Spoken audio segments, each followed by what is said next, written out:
Paper 154. Last Days at Capernaum. On the eventful Saturday night of April 30, as Jesus was speaking words of comfort and courage to his downcast and bewildered disciples, at Tiberius a council was being held between Herod Antipas and a group of special commissioners representing the Jerusalem Sanhedrin. These scribes and Pharisees urged Herod to arrest Jesus. They did their best to convince him that Jesus was stirring up the populace to dissension and even to rebellion. But Herod refused to take action against him as a political offender. Herod's advisers had correctly reported the episode across the lake when the people sought to proclaim Jesus king, and how he rejected the proposal. One of Herod's official family, Chuza, whose wife belonged to the women's ministering corps, had informed him that Jesus did not propose to meddle with the affairs of earthly rule, that he was only concerned with the establishment of the spiritual brotherhood of his believers, which brotherhood he called the kingdom of heaven. Herod had confidence in Chuza's reports, so much so that he refused to interfere with Jesus' activities. Herod was also influenced at this time in his attitude toward Jesus by his superstitious fear of John the Baptist. Herod was one of those apostate Jews who, while he believed nothing, feared everything. He had a bad conscience for having put John to death, and he did not want to become entangled in these intrigues against Jesus. He knew of many cases of sickness which had been apparently healed by Jesus, and he regarded him as either a prophet or a relatively harmless religious fanatic. When the Jews threatened to report to Caesar that he was shielding a traitorous subject, Herod ordered them out of his council chamber. Thus matters rested for 1 week, during which time Jesus prepared his followers for the impending dispersion. 1. A week of council. From May 1 to May 7, Jesus held intimate council with his followers at the Zebedee house. Only the tried and trusted disciples were admitted to these conferences. At this time there were only about 100 disciples who had the moral courage to brave the opposition of the Pharisees and openly declare their adherence to Jesus. With this group he held sessions morning, afternoon, and evening.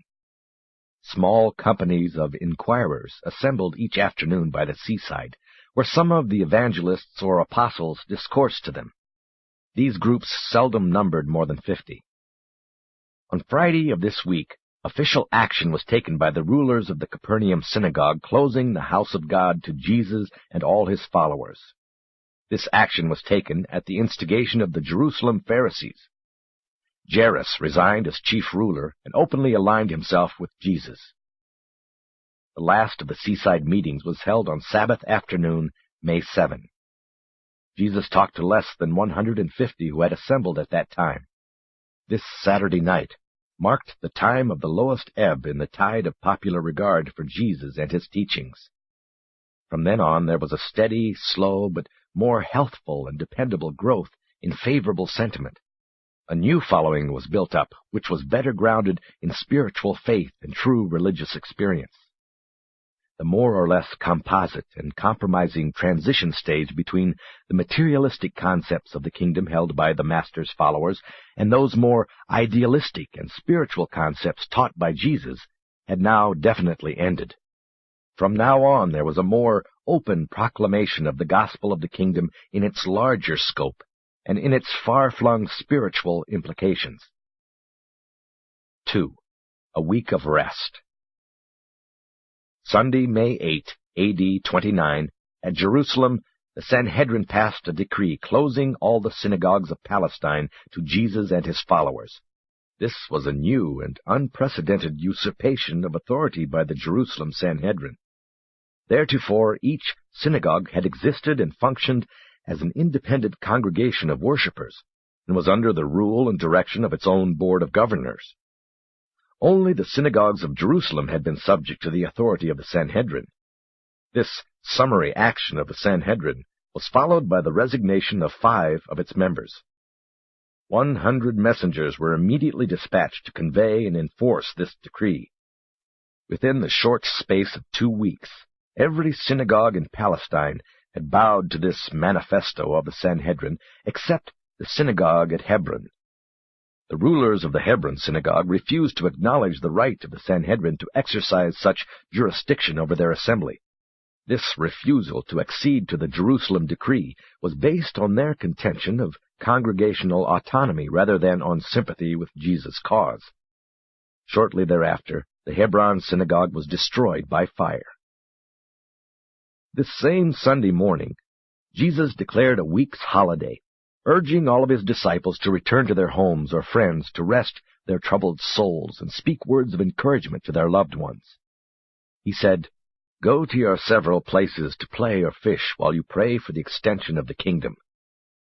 This week of rest enabled Jesus to visit many families and groups about the seaside. He also went fishing with David Zebedee on several occasions, and while he went about alone much of the time, there always lurked nearby 2 or 3 of David's most trusted messengers, who had no uncertain orders from their chief respecting the safeguarding of Jesus. There was no public teaching of any sort during this week of rest. This was the week that Nathanael and James Zebedee suffered from more than a slight illness. For 3 days and nights they were acutely afflicted with a painful digestive disturbance. On the 3rd night, Jesus sent Salome, James's mother, to her rest, while he ministered to his suffering apostles. Of course, Jesus could have instantly healed these 2 men, but that is not the method of either the Son or the Father in dealing with these commonplace difficulties and afflictions of the children of men on the evolutionary worlds of time and space. Never once, throughout all of his eventful life in the flesh, did Jesus engage in any sort of supernatural ministration to any member of his earth family, or in behalf of any one of his immediate followers. Universe difficulties must be met, and planetary obstacles must be encountered as a part of the experience training provided for the growth and development, the progressive perfection of the evolving souls of mortal creatures. The spiritualization of the human soul requires intimate experience with the educational solving of a wide range of real universe problems. The animal nature and the lower forms of will creatures do not progress favorably in environmental ease. Problematic situations coupled with exertion stimuli conspire to produce those activities of mind, soul, and spirit which contribute mightily to the achievement of worthy goals of mortal progression and to the attainment of higher levels of spirit destiny. 3. The Second Tiberius Conference. On May 16, the second conference at Tiberias between the authorities at Jerusalem and Herod Antipas was convened. Both the religious and the political leaders from Jerusalem were in attendance. The Jewish leaders were able to report to Herod that practically all the synagogues in both Galilee and Judea were closed to Jesus' teachings. A new effort was made to have Herod place Jesus under arrest, but he refused to do their bidding. On May 18, however, Herod did agree to the plan of permitting the Sanhedrin authorities to seize Jesus and carry him to Jerusalem to be tried on religious charges, provided the Roman ruler of Judea concurred in such an arrangement. Meanwhile, Jesus' enemies were industriously spreading the rumor throughout Galilee that Herod had become hostile to Jesus, and that he meant to exterminate all who believed in his teachings. On Saturday night, May 21, word reached Tiberius that the civil authorities at Jerusalem had no objection to the agreement between Herod and the Pharisees that Jesus be seized and carried to Jerusalem for trial before the Sanhedrin on charges of flouting the sacred laws of the Jewish nation. Accordingly, just before midnight of this day, Herod signed the decree which authorized the officers of the Sanhedrin to seize Jesus within Herod's domains and forcibly to carry him to Jerusalem for trial. Strong pressure from many sides was brought to bear upon Herod before he consented to grant this permission, and he well knew that Jesus could not expect a fair trial before his bitter enemies at Jerusalem. 4. Saturday night in Capernaum. On this same Saturday night, in Capernaum, a group of 50 leading citizens met at the synagogue to discuss the momentous question, "What shall we do with Jesus?" They talked and debated until after midnight, but they could not find any common ground for agreement. Aside from a few persons who inclined to the belief that Jesus might be the Messiah, at least a holy man or perhaps a prophet, The meeting was divided into 4 nearly equal groups who held respectively the following views of Jesus. 1. That he was a deluded and harmless religious fanatic. 2. That he was a dangerous and designing agitator who might stir up rebellion. 3. That he was in league with devils, that he might even be a prince of devils. 4. That he was beside himself, that he was mad, mentally unbalanced. There was much talk about Jesus preaching doctrines which were upsetting for the common people. His enemies maintained that his teachings were impractical, that everything would go to pieces if everybody made an honest effort to live in accordance with his ideas. And the men of many subsequent generations have said the same things. Many intelligent and well-meaning men, even in the more enlightened age of these revelations, maintain that modern civilization could not have been built upon the teachings of Jesus, and they are partially right. But all such doubters forget that a much better civilization could have been built upon his teachings, and sometime will be. This world has never seriously tried to carry out the teachings of Jesus on a large scale, notwithstanding that half-hearted attempts have often been made to follow the doctrines of so-called Christianity. 5. The eventful Sunday morning. May 22 was an eventful day in the life of Jesus. On this Sunday morning, before daybreak, one of David's messengers arrived in great haste from Tiberius, bringing the word that Herod had authorized, or was about to authorize, the arrest of Jesus by the officers of the Sanhedrin. The receipt of the news of this impending danger caused David Zebedee to arouse his messengers and send them out to all the local groups of disciples, summoning them for an emergency council at 7 o'clock that morning. When the sister-in-law of Jude, Jesus' brother, heard this alarming report, she hastened word to all of Jesus' family who dwelt nearby, summoning them forthwith to assemble at Zebedee's house. And in response to this hasty call, presently there were assembled Mary, James, Joseph, Jude, and Ruth. At this early morning meeting, Jesus imparted his farewell instructions to the assembled disciples. That is, he bade them farewell for the time being, knowing well that they would soon be dispersed from Capernaum. He directed them all to seek God for guidance, and to carry on the work of the kingdom regardless of consequences. The evangelists were to labor as they saw fit until such time as they might be called. He selected 12 of the evangelists to accompany him. The 12 apostles he directed to remain with him no matter what happened. The 12 women he instructed to remain at the Zebedee house and at Peter's house until he should send for them. Jesus consented to David Zebedee's continuing his countrywide messenger service, and in bidding the master farewell presently, David said, "Go forth to your work, master. Don't let the bigots catch you, and never doubt that the messengers will follow after you. My men will never lose contact with you, and through them you shall know of the kingdom in other parts, and by them we will all know about you. Nothing that might happen to me will interfere with this service, for I have appointed first and second leaders, even a third. I am neither a teacher nor a preacher, but it is in my heart to do this, and none can stop me." About 7:30 this morning, Jesus began his parting address to almost 100 believers who had crowded indoors to hear him. This was a solemn occasion for all present, but Jesus seemed unusually cheerful. He was once more like his normal self. The seriousness of weeks had gone, and he inspired all of them with his words of faith, hope, and courage. 6. Jesus' family arrives. It was about 8 o'clock on this Sunday morning when 5 members of Jesus' earth family arrived on the scene in response to the urgent summons of Jude's sister-in-law. Of all his family in the flesh, only one, Ruth, believed wholeheartedly and continuously in the divinity of his mission on earth. Jude and James, and even Joseph, still retained much of their faith in Jesus, but they had permitted pride to interfere with their better judgment and real spiritual inclinations. Mary was likewise torn between love and fear, between mother love and family pride. Though she was harassed by doubts, she could never quite forget the visit of Gabriel ere Jesus was born. The Pharisees had been laboring to persuade Mary that Jesus was beside himself, demented, They urged her to go with her sons and seek to dissuade him from further efforts at public teaching. They assured Mary that soon Jesus' health would break, and that only dishonor and disgrace could come upon the entire family as a result of allowing him to go on. And so, when the word came from Jude's sister-in-law, all 5 of them started at once for Zebedee's house, having been together at Mary's home, where they had met with the Pharisees the evening before.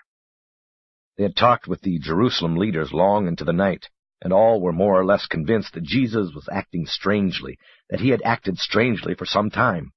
While Ruth could not explain all of his conduct, she insisted that he had always treated his family fairly, and refused to agree to the program of trying to dissuade him from further work. On the way to Zebedee's house, they talked these things over and agreed among themselves to try to persuade Jesus to come home with them. "For," said Mary, "I know I could influence my son if he would only come home and listen to me." James and Jude had heard rumors concerning the plans to arrest Jesus and take him to Jerusalem for trial. They also feared for their own safety. As long as Jesus was a popular figure in the public eye, his family allowed matters to drift along, but now that the people of Capernaum and the leaders at Jerusalem had suddenly turned against him, they began keenly to feel the pressure of the supposed disgrace of their embarrassing position. They had expected to meet Jesus, take him aside, and urge him to go home with them. They had thought to assure him that they would forget his neglect of them. They would forgive and forget, if he would only give up the foolishness of trying to preach a new religion which could bring only trouble to himself and dishonor upon his family. To all of this Ruth would say only, "I will tell my brother that I think he is a man of God, and that I hope he would be willing to die before he would allow these wicked Pharisees to stop his preaching." Joseph promised to keep Ruth quiet while the others labored with Jesus. When they reached the Zebedee house, Jesus was in the very midst of delivering his parting address to the disciples. They sought to gain entrance to the house, but it was crowded to overflowing. Finally, they established themselves on the back porch, and had word passed in to Jesus from person to person, so that it finally was whispered to him by Simon Peter, who interrupted his talking for the purpose, and who said, "Behold, your mother and your brothers are outside, and they are very anxious to speak with you." Now it did not occur to his mother how important was the giving of this parting message to his followers. Neither did she know that his address was likely to be terminated any moment by the arrival of his apprehenders. She really thought, after so long an apparent estrangement, in view of the fact that she and his brothers had shown the grace actually to come to him, that Jesus would cease speaking and come to them the moment he received word they were waiting. It was just another of those instances in which his earth family could not comprehend that he must be about his Father's business. And so Mary and his brothers were deeply hurt, when, notwithstanding that he paused in his speaking to receive the message, instead of his rushing out to greet them, they heard his musical voice speak with increased volume. "Say to my mother and my brothers that they should have no fear for me. The Father who sent me into the world will not forsake me. Neither shall any harm come upon my family. Bid them be of good courage and put their trust in the Father of the kingdom. But after all, who is my mother and who are my brothers?" And stretching forth his hands toward all of his disciples assembled in the room, he said, "I have no mother, I have no brothers. Behold my mother, and behold my brethren. For whosoever does the will of my Father who is in heaven, the same is my mother, my brother, and my sister." And when Mary heard these words, she collapsed in Jude's arms. They carried her out in the garden to revive her while Jesus spoke the concluding words of his parting message. He would then have gone out to confer with his mother and his brothers, but a messenger arrived in haste from Tiberius, bringing word that the officers of the Sanhedrin were on their way with authority to arrest Jesus and carry him to Jerusalem. Andrew received this message, and interrupting Jesus, told it to him.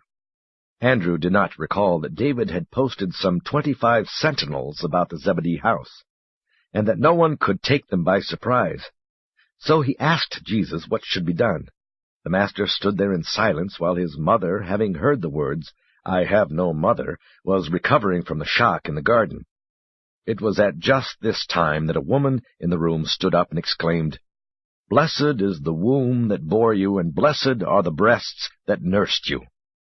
Jesus turned aside a moment from his conversation with Andrew to answer this woman by saying, "No, rather is the one blessed who hears the word of God and dares to obey it."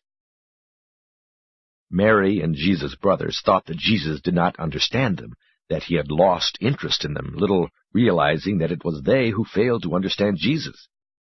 Jesus fully understood how difficult it is for men to break with their past. He knew how human beings are swayed by the preacher's eloquence, and how the conscience responds to emotional appeal as the mind does to logic and reason, but he also knew how far more difficult it is to persuade men to disown the past. It is forever true that all who may think they are misunderstood or not appreciated have in Jesus a sympathizing friend and an understanding counselor. He had warned his apostles that a man's foes may be they of his own household, but he had hardly realized how near this prediction would come to apply to his own experience. Jesus did not forsake his earth family to do his Father's work. They forsook him. Later on, after the Master's death and resurrection, when James became connected with the early Christian movement, he suffered immeasurably as a result of his failure to enjoy this earlier association with Jesus and his disciples. In passing through these events, Jesus chose to be guided by the limited knowledge of his human mind. He desired to undergo the experience with his associates as a mere man, and it was in the human mind of Jesus to see his family before he left. He did not wish to stop in the midst of his discourse and thus render their first meeting after so long a separation such a public affair. He had intended to finish his address and then have a visit with them before leaving, but this plan was thwarted by the conspiracy of events which immediately followed. The haste of their flight was augmented by the arrival of a party of David's messengers at the rear entrance of the Zebedee home. The commotion produced by these men frightened the apostles into thinking that these new arrivals might be their apprehenders, and in fear of immediate arrest, they hastened through the front entrance to the waiting boat. And all of this explains why Jesus did not see his family waiting on the back porch. But he did say to David Zebedee as he entered the boat in hasty flight, "Tell my mother and my brothers that I appreciate their coming, and that I intended to see them. Admonish them to find no offense in me, but rather to seek for a knowledge of the will of God and for grace and courage to do that will." 7. The hasty flight. And so it was on this Sunday morning, the 22nd of May in the year A.D. 29, that Jesus, with his 12 apostles and the 12 evangelists, engaged in this hasty flight from the Sanhedrin officers, who were on their way to Bethsaida with authority from Herod Antipas to arrest him and take him to Jerusalem for trial on charges of blasphemy and other violations of the sacred laws of the Jews. It was almost 8:30 this beautiful morning when this company of 25 manned the oars and pulled for the eastern shore of the Sea of Galilee. Following the Master's boat was another and smaller craft containing 6 of David's messengers, who had instructions to maintain contact with Jesus and his associates, and to see that information of their whereabouts and safety was regularly transmitted to the home of Zebedee in Bethsaida, which had served as headquarters for the work of the kingdom for some time. But Jesus was never again to make his home at the house of Zebedee. From now on, throughout the remainder of his earth life, the Master truly had not where to lay his head. No more did he have even a semblance of a settled abode. They rowed over to near the village of Caressa, put their boat in the custody of friends, and began the wanderings of this eventful last year of the Master's life on earth. For a time they remained in the domains of Philip, going from Caressa up to Caesarea Philippi, thence making their way over to the coast of Phoenicia. The crowd lingered about the home of Zebedee, watching these 2 boats make their way over the lake toward the eastern shore, and they were well started when the Jerusalem officers hurried up and began their search for Jesus. They refused to believe he had escaped them, and while Jesus and his party were journeying northward through Batanea, the Pharisees and their assistants spent almost a full week vainly searching for him in the neighborhood of Capernaum. Jesus' family returned to their home in Capernaum and spent almost a week in talking, debating, and praying. They were filled with confusion and consternation. They enjoyed no peace of mind until Thursday afternoon, when Ruth returned from a visit to the Zebedee house, where she learned from David that her brother was safe, and in good health and making his way toward the Phoenician coast.